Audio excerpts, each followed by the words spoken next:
communication suivante, et puis nous aurons un débat par la suite. L'installation des jeunes médecins, problèmes et perspectives. Je convoque le Dr Guiheb Boumiza et le Dr Patrice Hassan.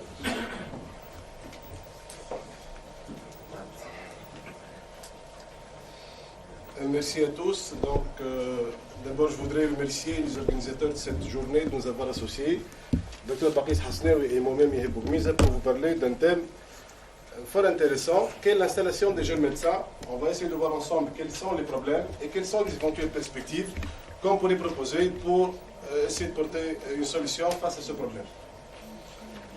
Quand on laisse les internes ou les jeunes médecins parler de ce problème d'installation, on entend directement parler que l'installation est un processus fragile, c'est un processus qui est aussi excitant qu'angoissant, c'est un grand saut, c'est un plongeon dans un univers inconnu qu'est la médecine libérale. Qui dit installation, dit réflexion, des réflexions par rapport au mode d'exercice, par rapport au lieu d'exercice.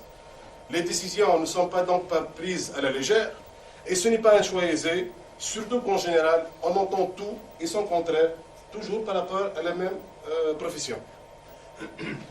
Pour parler un peu chiffres, ce graphique ou ces deux courbes présentent l'évolution de l'installation dans des cabinets libéraux en Tunisie pour les médecins généralistes et spécialistes entre 2005 et 2010.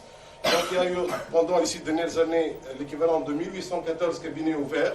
Et vous voyez qu'il y a beaucoup plus de cabinets qui s'ouvrent pour le médecin spécialiste que généraliste. On va essayer de revenir un peu plus tard sur ça. Par ailleurs, quelques chiffres clés qui vont ouvrir un peu l'appétit à ce débat ultérieurement. Il y a 50% des médecins généralistes qui s'installent 3 ans après la soutenance de leur thèse. Il y a 50% des médecins spécialistes qui s'installent 6 ans après la soutenance de leur thèse. Et puis, il y a, ça c'est national bien sûr, ces deux chiffres. Et concernant le colonne de source, il y a actuellement jusqu'au 30/11/2010 580 médecins qui sont déclarés sans activité et qui sont inscrits au conseil de source.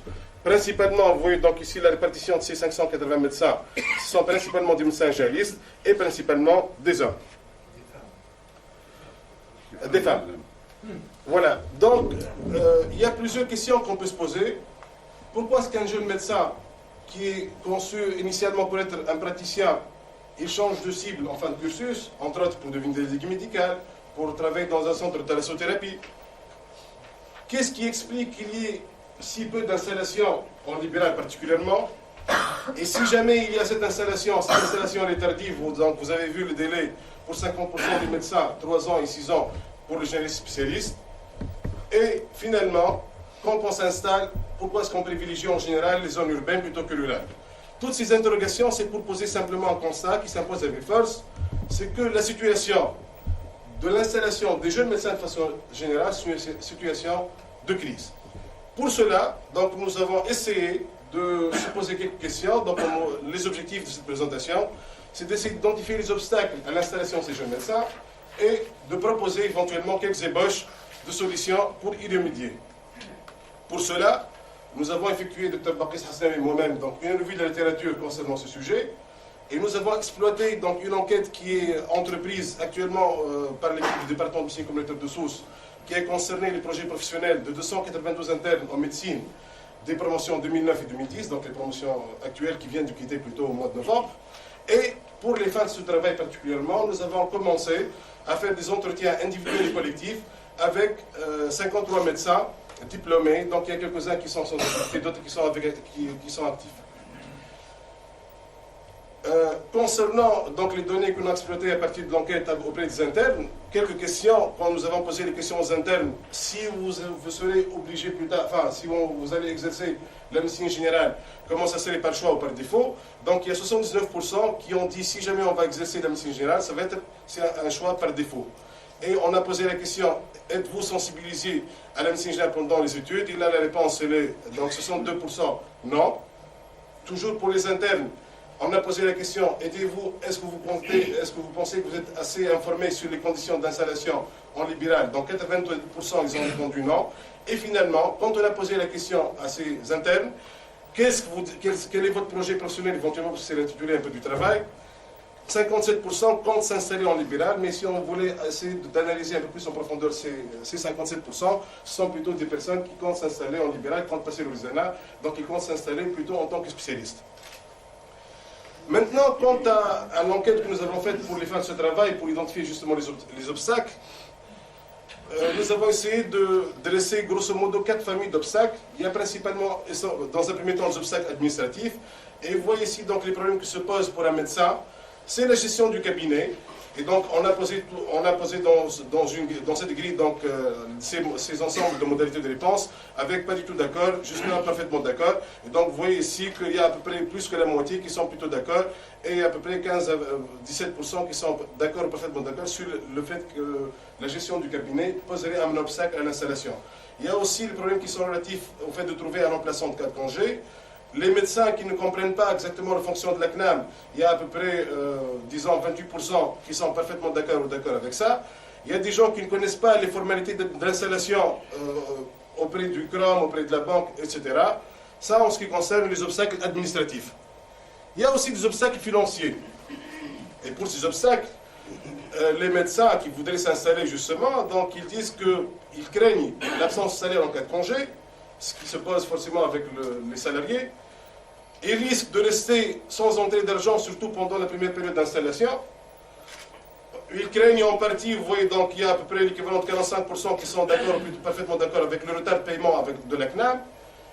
Des personnes qui risquent, enfin, qui pensent que les avantages financiers pour une prise en charge dans un congrès scientifique, donc les salariés sont beaucoup plus avantageux qu'eux. Ils pensent, et là vous voyez, donc il y a pratiquement une majorité écrasante, l'équivalent de 82%, qui pensent qu'ils ne veulent pas s'installer en libéral parce qu'ils sont obligés de cotiser fortement pour leur retraite. Et la question du matériel onéreux, qui revient là aussi dans pratiquement plus de 60%. Il y a des obstacles personnels à l'installation de ces médecins. Donc ces médecins, ils se plaignent, ils craignent l'absence de signal en cas de besoin. Et vous voyez toujours donc là à peu près dans 28% des cas qui sont d'accord ou parfaitement d'accord. Ils se sentent sans expérience clinique en sortant des bancs de la faculté. Ils sont à peu près 40% à l'avoir dit. 64% ils pensent qu'ils sont parfaitement d'accord que le médecin généraliste devrait être disponible 24 sur 24, 7 sur 7. Ils craignent de ne pas trouver leur place à la sortie, à l'installation libérale, donc 42%, donc 72% à peu près. Et finalement, ils disent qu'il leur faut beaucoup de temps pour être reconnus par les pairs ou par la population de façon générale avant d'être reconnus. Finalement, d'autres obstacles que nous avons cités, que nous avons regroupés ensemble, ça concerne essentiellement la poursuite judiciaire. Donc il y a à peu près 42% des médecins, bien sûr, donc, qui ne sont pas encore installés, qui craignent des poursuites judiciaires beaucoup plus que les salariés. Des failles dans la tenue du dossier médical, vous voyez, donc la quasi-majorité n'était pas d'accord plutôt sur ça, que ce soit un obstacle. Des problèmes d'insécurité, ce n'est pas si important que ça. Des problèmes d'évolution de carrière, donc quand même il y a à peu près de la moitié qui sont d'accord ou parfaitement d'accord. Et finalement, à peu près aussi 50% des gens qui sont d'accord, parfaitement d'accord avec le fait qu'ils ne soient pas à la page. Voilà, c'était un peu ce qui est ressorti du cadre de cette enquête que nous avons démarré encore une fois pour les fins de ce travail et que nous allons continuer pour avoir un portrait-robot un peu plus spécifique quant à ce problème. Maintenant, je cède la parole à mon ami Dr Bakis Hasneh pour vous entretenir de son expérience personnelle et puis je reviendrai en fin de présentation.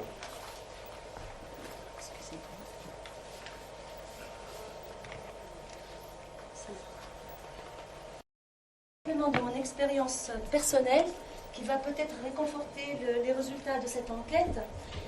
La médecine, pour moi, c'est un choix, j'ai envie de vous dire, par amour, pas pour autre chose.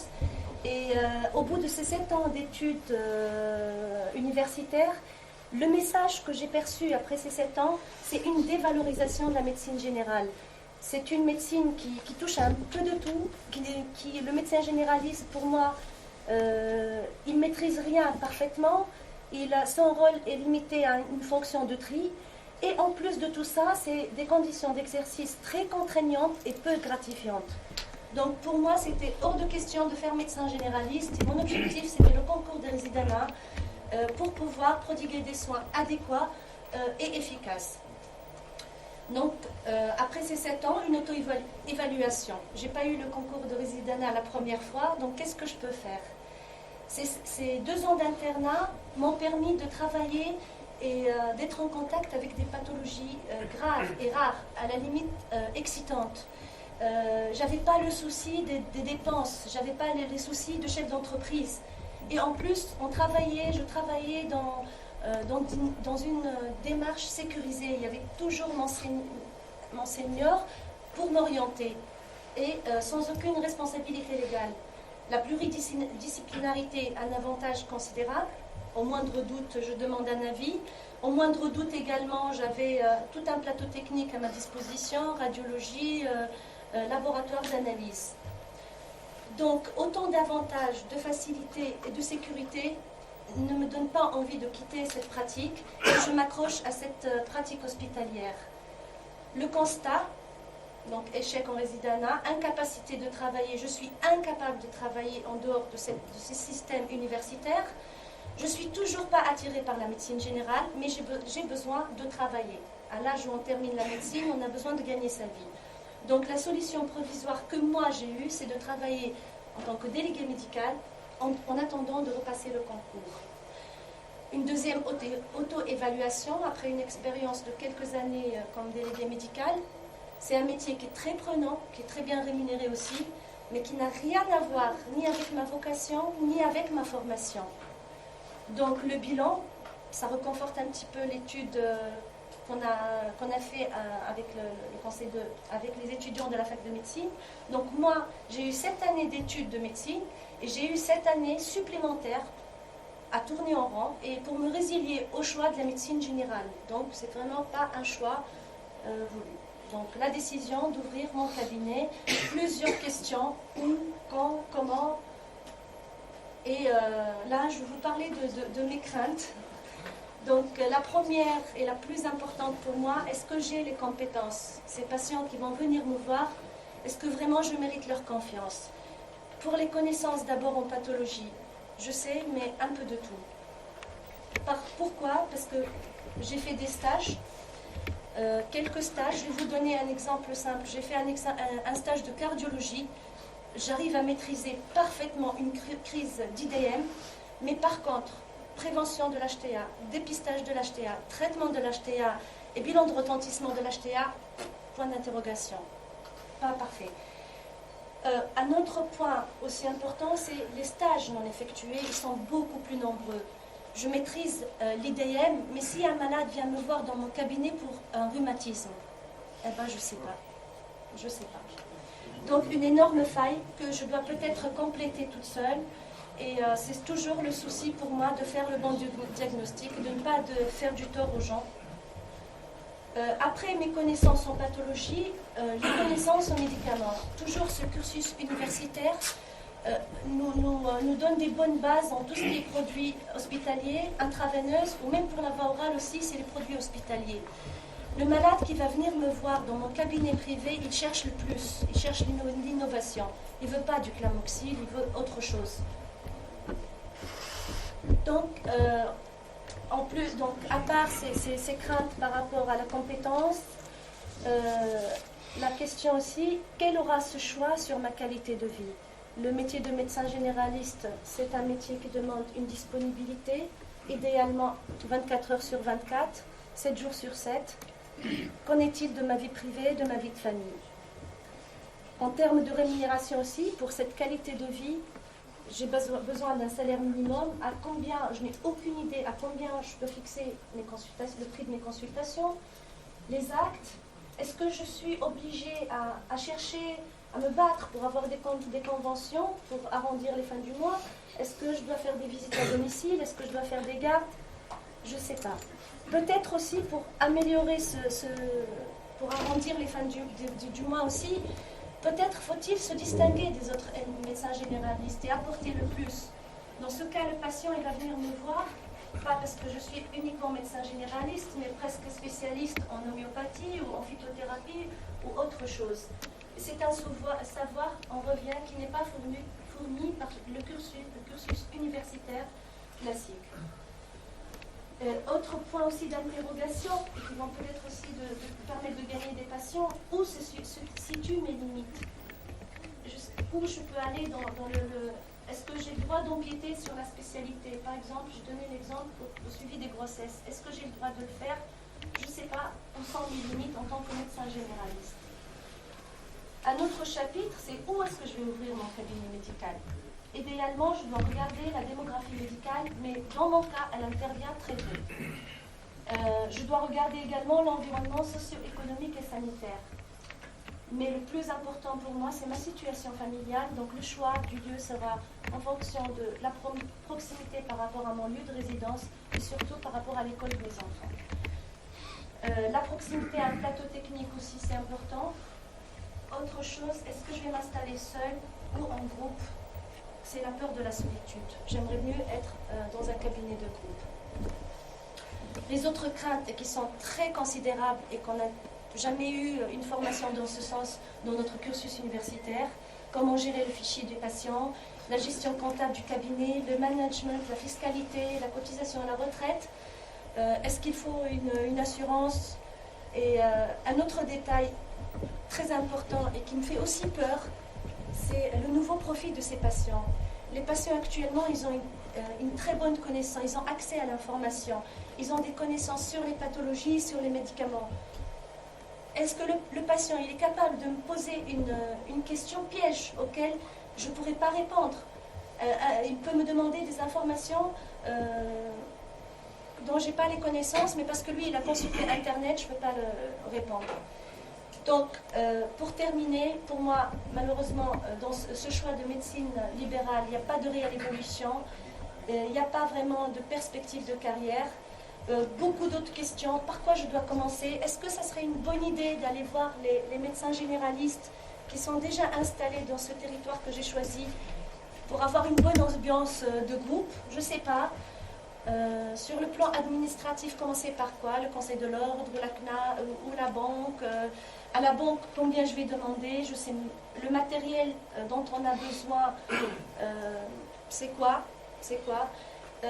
Pour l'investissement, il faut estimer à peu près à combien de mois on va rester sans rentrée d'argent, donc pour pouvoir demander cet investissement. Et donc voilà, les questions se posent toujours et j'espère que vous allez m'aider à avoir la réponse. Notamment, elle est très sincère au niveau de façon des faits qu'elle a rapportés. Tu auras des difficultés d'enchaîner, notamment après sa présentation. Merci Sahli pour cet encouragement. Et merci Patrice plutôt pour ce témoignage fort intéressant. Donc justement, et donc pour enchaîner, oui, allez-y. Madame, il faudrait que je rajoute que je me suis inscrite au master de médecine familiale pour compléter justement cette formation et je pense qu'au niveau management, beaucoup de choses, ça va m'apporter énormément et surtout ça va me rassurer. Donc voilà, donc pour essayer de résumer un tout petit peu la situation avec le témoignage encore une fois fort intéressant de Baptiste, ce qui ressort un peu de la littérature, les déterminants de l'installation des médecins généralistes de façon générale. On voit ici sont les déterminants principaux. C'est le cadre de vie, c'est la famille, ce sont les enfants. Donc le médecin va s'installer, comme le disait parfaitement bien Baptiste. Donc ce sont les enfants, il faut chercher des écoles, il faut être près des crèches, près d'un réseau de transport scolaire. Le conjoint, il faut essayer de se poser des questions sur les possibilités d'emploi du conjoint. Et le cadre de vie, on aimerait bien travailler dans un endroit où il y a des salles de sport, du cinéma, des salles de cinéma, ainsi de suite. Et ceci l'emporte sur l'étude de marché et sur le facteur socio-économique. Donc c'est juste pour dire simplement, l'ensemble de ces déterminants font que l'installation en milieu urbain elle est beaucoup plus convoyée par tous les médecins que le milieu rural. Il y a d'autres facteurs d'attraction, en l'occurrence le lieu d'origine, donc chacun il voudrait bien s'installer là où il est né, là où il a vécu. La connaissance de la région par le médecin ou par son conjoint aussi, ce sont des éléments qui rentrent en ligne de compte. La présence de liens familiaux ou amicaux, c'est tout simplement pour dire qu'on ne vit plus pour travailler, mais on travaille pour vivre et il y a surtout une vie en dehors du travail. Et pour ne pas arriver justement à une situation où nous serons obligés d'afficher une telle affiche pour la recherche d'un jeune médecin installé, donc il y a certaines propositions, certaines pistes de réflexion. En l'occurrence, donc, il faudrait promouvoir l'image de la médecine générale, promouvoir l'exercice libéral, promouvoir le statut du collaborateur. Pour la promotion de la médecine générale, médecine familiale, je tiens juste à vous informer qu'il y a un groupe interfacultaire qui travaille sur cette question depuis longtemps. Pour la promotion de l'exercice libéral, donc, il faudrait développer la connaissance de cet exercice pendant les études médicales, organiser des stages en libéral à l'instar de ce qui se passe, par exemple, dans notre faculté, au département de médecine communautaire, donc, où il y a c'est la première fois où l'externe en médecine sort un peu du départ de l'hospital universitaire pour être en confrontation directe avec les CSB, et on tente une expérience avec certaines personnes qui sont présentes ici par la salle et qui est fortement appréciée par les internes particulièrement. Les stages hospitaliers, comme disait Baptiste, donc avec la médecine de la gravité, des pathologies, ne suffit pas, certes c'est important, mais ce n'est pas suffisant. Et on a tout le temps le sentiment de découvrir sa médecine lors de l'exercice. Ce n'est le meilleur témoin, je pense. Il faut sensibiliser aussi les étudiants à la question de la démographie médicale, introduire un module d'installation libérale pour les internes en médecine pour dédramatiser cette notion d'entreprise médicale, là où on enseigne, si vous voulez, des modules de fiscalité, de gestion d'un cabinet, de droit et règlement, la culture de l'entreprise de façon générale. Il y a donc certains collègues parmi les 53 personnes qui ont proposé d'aider les jeunes installés en proposant des bourses et des aides matérielles à l'installation avec un engagement d'installation pendant une période donnée. Il faut faire probablement des campagnes de marketing pour cet exercice libéral en communiquant les aspects positifs de l'exercice, et ceci en encourageant des médecins généralistes clés à communiquer leur expérience personnelle, donc en optant pour certains slogans, par exemple, être jeune généraliste installé, c'est possible, les conditions financières, on s'en sort, le cadre et le rythme de vie, on assure. Il faut essayer de promouvoir l'installation en cabinet de groupe, en développant l'information du statut de collaborateur qui permettrait une installation ou une intégration dans un groupe, proposer des aménagements administratifs et fiscaux majeurs pour ceux qui voudraient s'installer en groupe. Et voilà, il y a d'autres pistes d'action qui ont été proposées par les médecins que nous avons, avec qui nous sommes entretenus. Donc ils ont besoin de recevoir des conseils et des soutiens. Donc il aimerait bien qu'il y ait des associations de jeunes diplômés, là où on met l'équivalent d'une banque de propositions d'installation, des informations sur les démarches d'installation. Et personnellement, je vous dis, je ne vous cache pas, donc j'ai appris récemment qu'il y a un guide qui est publié sur le site web du CNAM, mais personne, je vous assure, parmi les 53 personnes que nous avons posées, à qui nous avons posé la question, il y a à peu près 85% qui n'ont aucune idée sur l'existence d'un guide. Et moi, j'en fais partie. Et donc, l'idée, c'est de proposer probablement un projet de guichet unique à l'instar de ce qui se passe chez les douaniers en rentrant avec une FCR de l'étranger, là où on trouve tout. Probablement, il faut rêver d'avoir un guichet unique où le jeune médecin qui voudrait s'installer, il faudrait qu'il aille à cet endroit et là, il trouvera tout son bonheur. Voilà, merci pour votre attention.